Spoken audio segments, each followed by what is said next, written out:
It's time to unleash the expert. What is he an expert on? Relationships, sex, spirituality, and rediscovering yourself beyond the trauma. Get ready to unleash more purpose, passion, and pleasure in your life. Here's the expert himself, Mr. Brannon Patrick. Guys, welcome to the show. I have a special guest with me yet again today. I have my mom. Mom, welcome to the show. Thank you. Good to be here. Yeah. Mom, you're so much more than a mom. So she's my mom. She's the best mom in the world. But she's also, how long did you work at Jefferson? 22 years. So you guys, she worked as a counselor in a junior high at I would call it an at-risk school. Yeah. A tough school. Yeah. Where there was a lot of tough things, that kids going through things, parents that were difficult. I don't know, anything you want to add to that, Mom? No. It was my favorite type of school. Yeah. I absolutely loved my job. And there's some schools where the parents won't get off your back. And then there's other schools where you hardly have any engagement at all with the parents because they're not kind of become the parent a little bit. Yes, because they're not engaged in their child's education very much. Yeah. We didn't even have a PTA at our school. Yeah. So we couldn't get parent volunteers. Yeah. Way back in the day when I first decided, hey, I'm going to get into like mental health and counseling, and I thought, what am I going to do? How do I even start? And my mom got me this job for $9 an hour as a behavioral health aide out at her junior high. That's right. And I worked there for, I'd say, like 5 months. And it was hard. It was one of the hardest jobs that I've had. A lot of the kids were really misbehaving. Yeah, they've had a lot of trauma. A lot of trauma in their life, and you could feel it from a lot. And I worked with the kids who were having the problems. Yes, so exactly. Not all the kids. Working with the at-risk kids at our school. Yeah, the at-risk kids, whatever at-risk means. Yes. But I could feel their pain, and I worked with their parents a little bit there. And when I'd meet the parents, I totally understood why the kids were the way that they were at the school. Apple doesn't fall far from the tree. Yeah. Well, I'm your son, Mom. There you go. So I don't know what that means about you or me or whatever. Yeah. But what I'd like to do with you, Mom, is just kind of dive into some real parenting principles. Okay. I talk about trauma a lot, and a lot of the trauma that we have as humans comes from our relationship with our parents. Yeah, I know. I've had to ask you where your mommy wounds are. Yeah, and I have some. Yeah, you told me. We won't get into those today, but we all do. Yeah. And the truth is those kids with those behavioral problems in school, when you meet their parents, it makes sense why they have those behavioral problems. If you were to dig in with those parents who are adults now, it would make sense why they're showing up with all these maladaptive behaviors, because of the trauma and the parenting and the experiences that they got. Yeah. And so this is generational patterns going on and on and on. Yeah. And what I'd like to talk about with you is, what can we do as parents to, one, break those patterns, two, help our children be resilient, and to overcome our unhealthiness, right? Like, how can we equip them to learn, to grow, to be self-reflective? With what they're getting from you. And probably they're getting really mostly great things from you. Right. Right. But oftentimes we as children have a tendency to glom onto the negative things or label ourselves from the negative things that we hear from our parents. That's what we naturally do. And I think God set it up this way, where we take on trauma. And sometimes trauma, like big T trauma, happens, but sometimes little things happen, but we cling to that, and then we interpret ourselves as a result of those things that have happened. Yeah. And then we start to play those things out again and again. Yeah. And we start to spiral downward. And what can we do as parents if we have children who are starting to spiral downward a little bit? Yeah. to shift that tide a little bit, right, to help them start to move up. So, right. but you had some questions for me, Mom. Yeah, So, I just wrote down some questions. my mom's trying to take over as the host here. Yeah, this is I love it. A rhetorical question. Do you worry about your kids? Oh, all the time. So do I. Yeah. And I'm 68 years old, and all my children are in their 30s or 40s. Right. And I still worry about my kids. I don't know. It's going to be forever. I don't know why. Your kids are freaking awesome. They are. If I do say so myself. You worry about your kids, even when you have 5 fantastic children and 5 fantastic in-laws. Right. You still worry. Yeah. So yes, I do worry. What's one of the biggest concerns you have for your kids? That's a good question because I have so many. I talk about shame a lot. I think my biggest thing is that they wallow in their shame and they don't realize who they really are in their life. Okay. And so that leads to all kinds of things. Yeah. Addiction, relationship problems. And I think that's good that's something that you worry about, because oftentimes, because of the experiences that you have, that's going to be a biggie. Right. And I'm glad that it's a biggie. Right. It's a big worry. And if it's a big worry in your mind, you're going to work on. But I can tend to catastrophize a little bit. Yes. Where it's like, if my kid's doing this thing that I know is like he could get bullied for, or I'm like, man, if he gets bullied and then he'll start to think he's not good enough and then he won't have any friends and then he'll be isolated. No, it's not going to happen. Settle down. Right. Settle down. Yeah. And I think one of the big worries that we often have with our kids, are they going to be able to manage themselves? Are they going to be able to be resilient when they get mommy or daddy wounds, or when they get wounds at school, or, when there's things that come up that are difficult for a child to manage? Yep. What do you think your assets are as a parent? Hang on. I got to back up before I get into that one.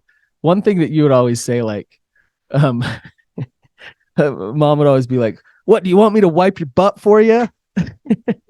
And so I've kind of passed this down to my kids, where it's like that, they'll look at me like, how come you're not pouring my milk in the cereal? And I'll be like, exactly. And they get so sick and tired of this. I'm like, you know what? One day you're going to be in your apartment all by yourself. You're going to be yelling, hey, Dad, come pour this milk. And you know what you're going to hear? Nothing. Nothing. And you're going to have to figure out how to pour that milk in the cereal on your own. There isn't going to be anybody there to wipe your butt. Mom, I wipe my own butt. I got to tell you, this is a breakthrough moment for us. Yes, good. This is huge. I'm glad, finally. I can manage myself. Yes. Finally. This only happened about a year ago, but I do wipe my own butt now. No, I haven't wiped his butt since he was a baby. Thank goodness.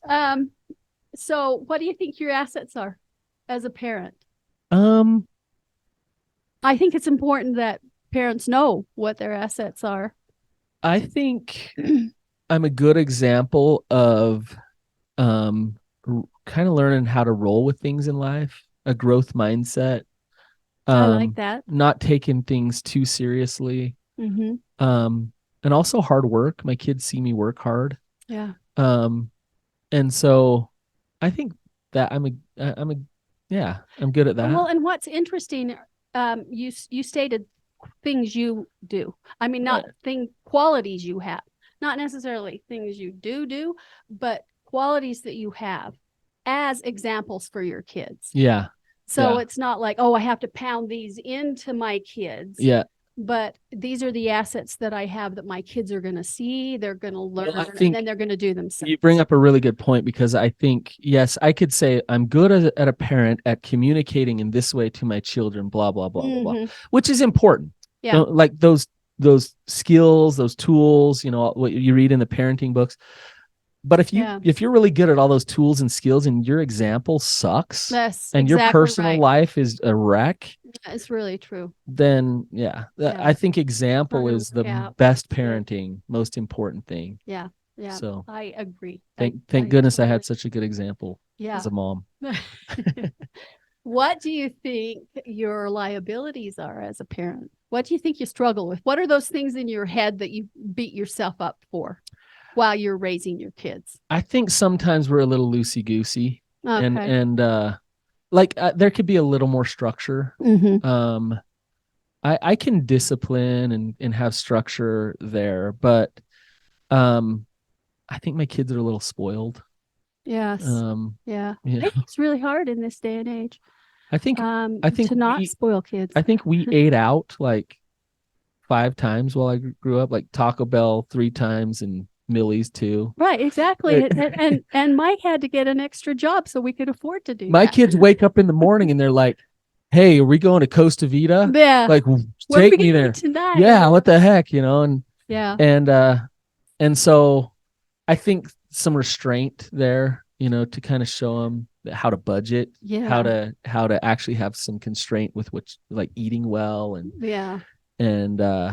exercise and things like that. Yeah. So just some structure with life would be good for them. Yeah. So I think I probably beat myself up for yelling.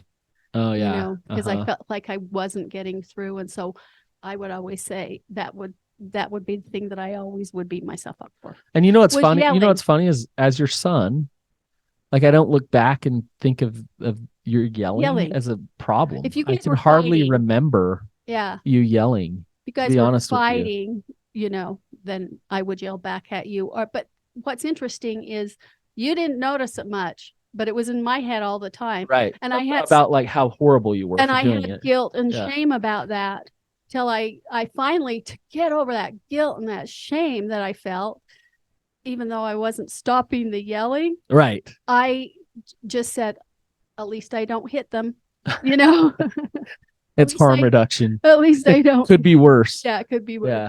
Could be worse. Yeah. And by the way, like, I don't remember you being a yeller all the time. Yeah. I mean, I think you did yell. It's just because I didn't like it when I did it. Right. So that was something that I defined myself as a yeller. Right. Right. Yeah. Yeah. Thank you. I appreciate that. Well, I mean, do you trust that your kids would be able to be okay and manage themselves if they were in a risky situation, or a situation where they were pressured to engage in risky behaviors? Yeah, I really do, actually. The thing about it is, Mom, and you can attest to this, I got 4 unique individuals. Absolutely. And so it's like, I might be parenting one of them amazingly and they're like thriving, and I'll apply those same parenting principles to that one as I am with the other. It may not work. And it may not work. And so as you ask me that question, I'm thinking, with some of them, absolutely. Yeah. With some of them, I'd be a little more uneasy. Yeah, they're depending on their personality. And who they are. And like, one of them I'm thinking might be a little more persuaded to kind of, give in and then lie. And then, where the other one would be the type that's like, you asked me to do what? Like, I think I need to go report that to the principal. And now I'm going to sit you down and give you a lesson about why that's not okay. And, and so yeah, very different for the different kids. I think you treat them the same by treating them differently, by knowing who they are and knowing what they need. It's not always easy to do that. And well, then that's why you start to hear from the other kids of like, why are you treating them different than me, and blah, blah, blah. But, and what I'll say is, because they are different than you. Yes. Like, that's why. Yeah, for sure. For sure. So, so don't go there. Yeah. I just have a couple of interesting things that I think would be super helpful for parents. Okay. The Search Institute has been around since about 1978. And what they did is they, usually we'll look at a family structure and we'll say, oh, God, 3 out of 4 kids are doing these risky behaviors. Mm-hmm.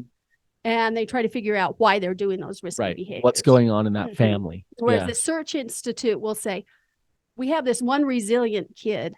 What is it with this kid? What assets does this kid have to make them so that they're resilient?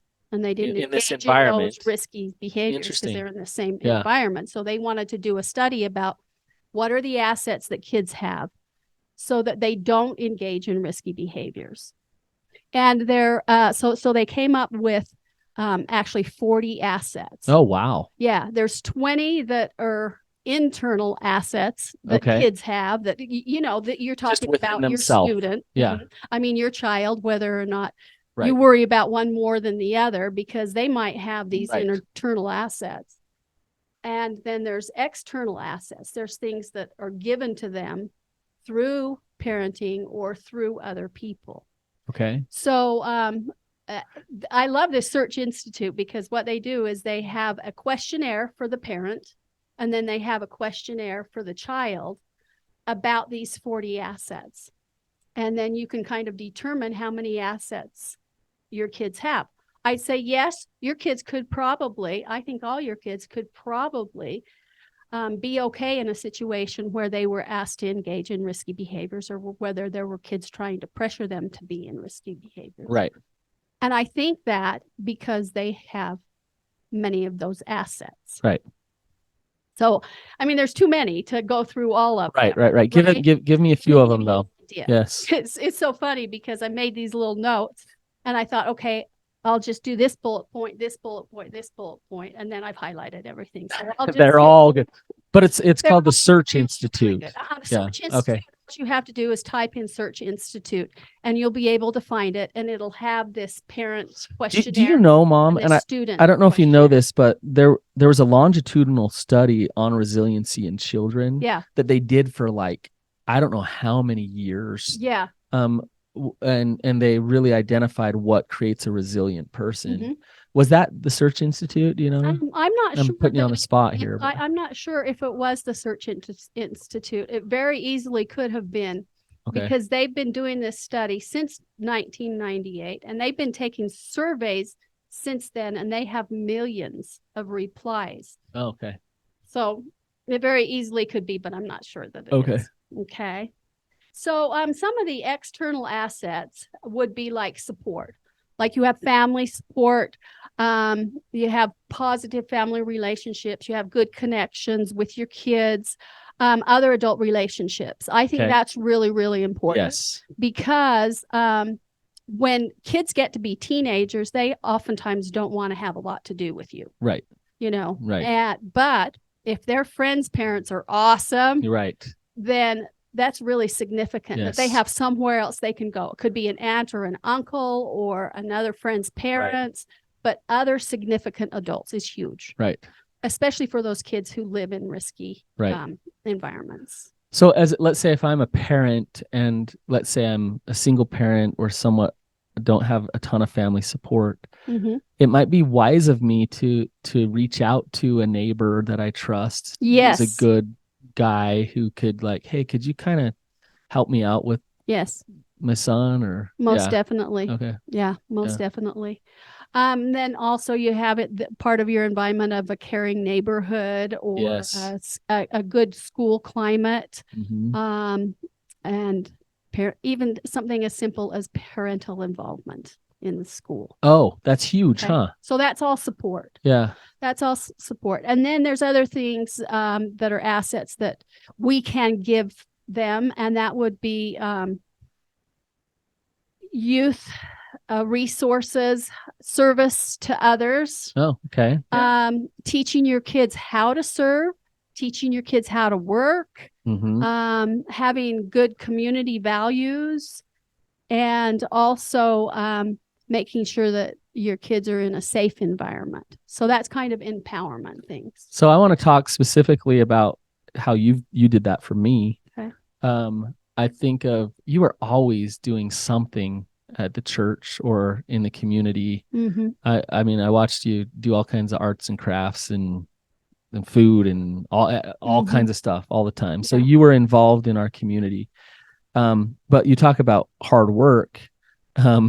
When I was in 5th grade, I went to school, and the teacher asked me, hey, I heard your mom slipped and fell. And I just started crying because my mom was up at 6 a.m. doing a paper route with me in the middle of the winter, and slipped and fell and blew her knee out, or broke your leg. Yeah. Your ankle. They'll have to have it pinned back together. Yeah. But, I've mowed lawns with my mom, where, I'm trimming and she's mowing, and she's driving around a big van with a trailer. Like, she taught work, and she taught connecting to the community, and I think that's helped me be a resilient human being. Yeah. So I think so. And I think one of the reasons why that is so important is because nowadays it's a little harder for our kids to be assets instead of liabilities. Oh, interesting. And if they know that they're worth something, and they can get a lot out of having a little job, like your children mowing the lawn here, at your office, or having them take, the soup that I've made to the person who needs it. So back in the day, like the farming lifestyle community, it was like you'd have kids, and when they're 8, 9 years old, they're out milking the cow. They're assets. They are workers. And they work. I think that is so important. And now we don't have that, and they sit around and play video games, and they're these people in the other room playing a video game, and we got to just like make them dinner and feed them. And and so I think it's really important. You got to turn the table on that. You got to find ways. Kids are assets. Absolutely. And you can always tell them home, thank you for feeding the dog. Yeah. Thank you for clearing your table. Yeah. Thank you, so that they can see that they are valuable in that way. Yeah. That's a good point. And that's what Dad was always really great at saying, hey guys, let's go down to Jane's house. Yeah. And Jane was a lady that we took care of for years and years and years. Oh, yeah. But Dad didn't just go down there and do that. No, he'd take us with him. He always took you guys. It was difficult. You might have belly ached about it. Right. It's probably a lot more work for him to take us. Absolutely. But he took us. Yeah. Yeah. Absolutely. And then the third category is like boundaries and expectations. And so it's important that you have boundaries set at your house, is what's right and wrong to do to your little brother or to your little sister, or make sure that you have boundaries about what goes on with your friends in the neighborhood and that kind of thing. So your parents can teach kids boundaries about being able to stand up for yourself and setting boundaries with who they play with if they're being demeaned all the time and that kind of thing. So you teach them those boundaries. I think, Mom, a lot of times as a parent, where we feel like bad parents is when we are being boundaried with our children. So because that's where consequences come. If my older son is teasing my younger son and there's a boundary of, look, you need to go to your room for a while and take a break because you're tormenting him, and that's not okay, and he's mad at me about sending him to his room, I'm actually being a good parent, even though he's mad at me. Exactly right. That's exactly right. And I when I talk to my parents at school, because I would see it so much that the kids basically ran the house, that's a huge problem. And so it's really, really important that your kids know you're their parent if they can't be your friend. Sometimes you can have a nice family dynamic where you are your friend. You're both. They're both. Both. But there are other times when you need to be the parent, and not the friend. And if there's an option between the two, you got to be the parent. Got to be the parent. Yep. Yeah, exactly. It's that. So that's an important. It's that balance that we're always trying to find with parenting between, like rigidity and flexibility, and like you're trying to be structured enough, but also like flexible enough at the same time, and somewhere in the middle there, and with each individual child, somewhere in the middle there is what they need, exactly. And you can always show forth love after you are setting structured that boundary after so it's really important that they know that they love you, and you're not labeling them, but you're labeling the behavior that they're doing. I just wonder, how many times that kid, came out to Jefferson, had no structure in the home, was wreaking havoc on the school, and just like doing whatever because structure didn't exist in their life. And then the parents come in and blame the school. And not hold a boundary or a consequence with the kid. Absolutely. Saw that a lot. Yeah. Because we're not going to go there with our kid. Yeah. We're going to cast blame and play the victim elsewhere. Yeah, sometimes it's easier, or they think that it's easier to do that, but they're creating a monster. They're creating the monster. Yeah, exactly. And then the last thing as far as boundaries go is it's really important to have high expectations for your kids. Okay. your kids, if they think that you think that they can do things, and you have high expectations for them, they're more likely to be resilient and to succeed and to do it. And it doesn't need to be a chastising thing, like you have to get A's or else or anything like that. You just have high expectations. I know you can do this. It's part of, being able to have a mindset where you don't have a fixed mindset. Well, I think what you're talking about, and I'm going to push back a little bit here, but I think it's really good to have belief in your kids. Yeah. So I believe in you. I know you're smart. I know you're strong. I know you can. Yes. I know you can. I believe in you. Right. But in my neighborhood where I'm raising my kids, one of the problems is, we had the highest rate of suicide at the school, at the high school. Yeah.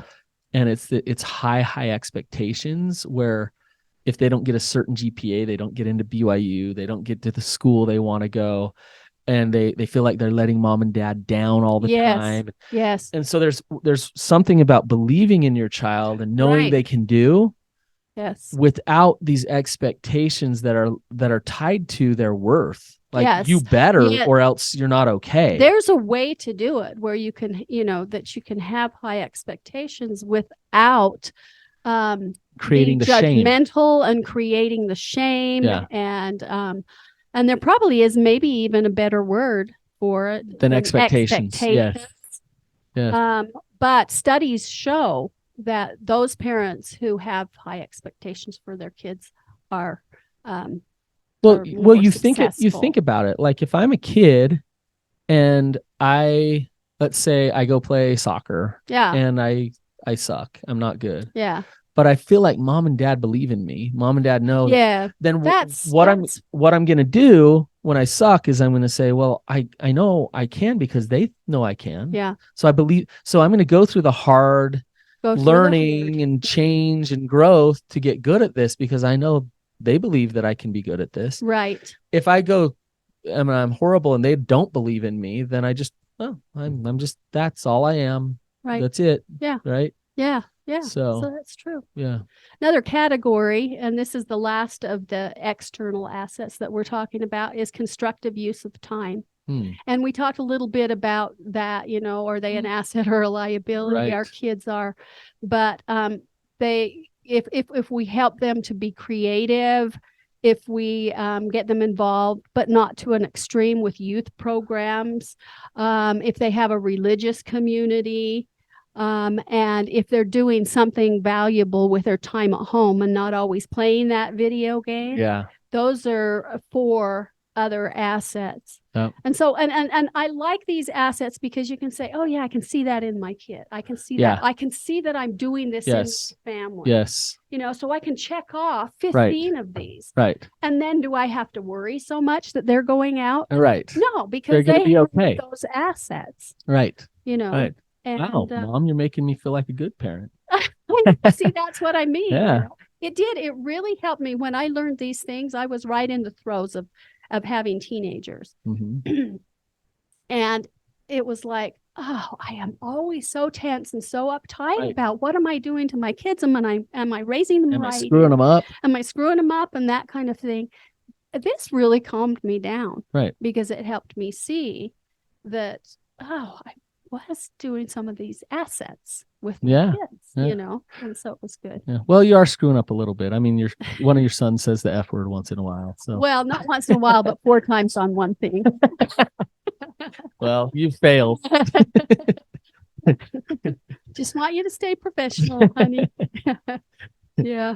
Well, let's talk about some of the internal assets that our kids have. One of them is commitment to learning. That's why I'm not super worried about your kids. I mean, I helped them with homework when I stayed with them for 2 weeks, right? And there was some prodding and some pushing and that kind of thing. But I know that you do that you prod and you push. But but then there's others that have achievement motivation. You hardly even need to worry about them. That's an internal asset, right?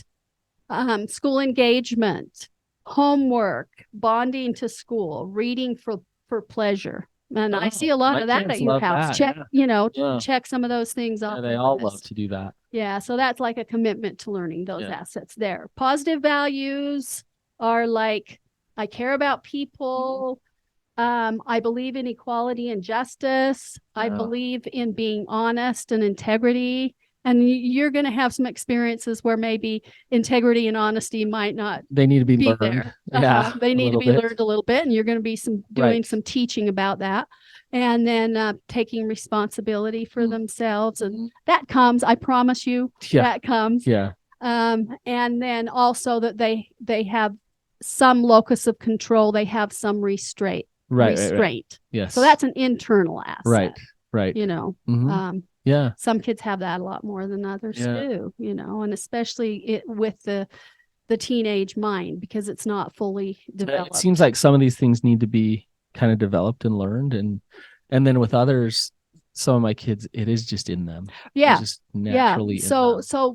But if you can see it naturally in some and not in others, then you know that because it's an asset, it would be a good idea for you to work on that asset with that child. Right. Yes. My mom had a plate. I had 6 kids and, knew how to raise them. Now I have, I always had 6 philosophies how to raise kids. Right. But now I have 6 kids and no philosophies. And that's Amen. kind of the idea, because they're also different. Yeah.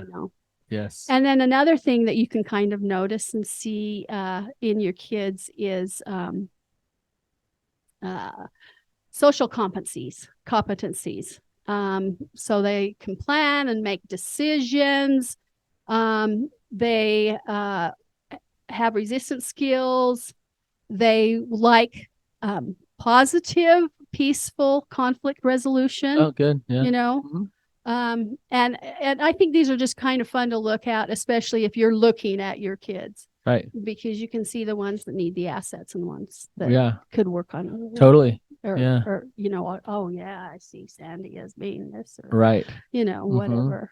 Yeah. And then last is if they have a positive identity for themselves.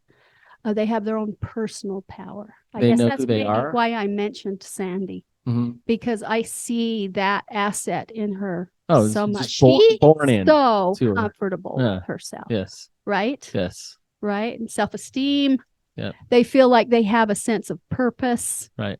And they have a positive view of their future. Yeah.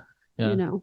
You talk about her, and she's big into theater and plays and stuff, and she was trying out for the main part, and I think she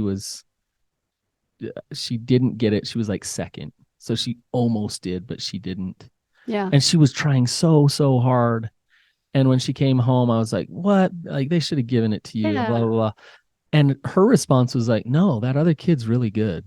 Like, he's, and I'm like, whoa, you're a lot more mature and wise than I am. This like, what? Is a 9th grade girl. Are you kidding me? He was awesome, Dad. That is amazing. I just and it wasn't like I hate the teacher and I'm gonna crumble. Right. She took another part. She's being a good sport. She's stepping into it. Yeah. And I see those, as you talk about these assets, I see those playing out. Yeah. So it's just nice to have kind of a set list of 40 assets that internally and externally where our kids are less likely to engage in the risky behaviors, or what we would call risky behaviors, like alcohol abuse, sexual activity, illicit drug use, violence, social problems. And so the more assets you have, the less likely you're to engage in those 6 behaviors. Well, okay. So, and we got to wrap up, but I do want to say this before we wrap up. Yeah. As people are listening to this, you might be thinking about your own kids and thinking, "Gall, we're really struggling here," or we have these assets there. It is our job as parents is to do the best that we possibly can, and you do the best that you can. But you will screw your kids up. Like, you will fail as a parent, and it's designed that way You're supposed to fail as a parent. You're supposed to wound your children. You're supposed to even traumatize them some. I know that's hard to say, but you won't have these assets perfectly. Nobody will. No, absolutely not. And so you don't need to take this and have a bunch of parent guilt and shame. But maybe you've listened to this and thought, I need to correct that. I need to shift into that. I need to highlight that. I need to work on that. And that's what this is for, is to, it's not to shame us. Right. It's to just give us some tools and to say, hey, I'm doing pretty good in this area. I'm doing pretty good in that area. God, my kids might have 25 of these 40 assets already. Right. And then, okay, which ones do I really can I work on here or kind of look at there? Yeah. Mm-hmm. Yep. Yeah, exactly. Because it's really super easy to shame ourselves as parents. Yeah. And so we need to be careful about that. Best advice I ever got for parenting was, the most important thing you can do as a parent is to be you, is to be who God made you to be. Yes. And instead of trying to be all of the things that I should be, I need to first and foremost be comfortable in my own skin and show up as Brannon with my children. Like, that's who I am. Right. And God sent them to me for a reason. Yeah. Right. So then I can be me, and then I can work on, and there's always stuff to work on, a lot of these things that we talked about today. Yes. Yes. And it helps them be them. Yeah. Which you want them to be who they really are. Yeah. It's a really kind of interesting experience. I'd challenge anybody to do this, but sit down with your mom or dad and talk to them about parenting. Because I was parented by her. But it's awesome, Mom, to talk to you about it. And you are an expert on it, and you've worked with resilient kids, and you've also worked with the kids who are participating in all the risky behaviors as well. So, and I am just so amazed at the resilient kids that I saw, knowing their backgrounds, knowing where they came from, knowing what they had to do on their own independently, because they didn't have somebody to help encourage them and push them. And there are those resilient kids, and they are amazing. Right. And you know what, Mom? I believe in all the years that I've done this, even from working in the junior high with you and with really rough kids. Yeah. Just there is goodness in pretty much everybody. And even the at-risk kids who are struggling, who haven't had the boundaries, who have the parents, those kids can hone it in. Yes. They can become resilient. They can gain these assets, and they can absolutely live an awesome life. Yeah. And so that's really true. And we can teach these kids through the schools, through programs that they have, to gain some of these of the assets. Yes. And we can also give grace to the parents who don't have the skills, because that's probably generational too. Exactly. Right. Exactly. Yeah. So you guys, thank you for listening. I hope this was helpful to all you parents out there, or all you future parents out there, and have a wonderful day. Thanks, Mom.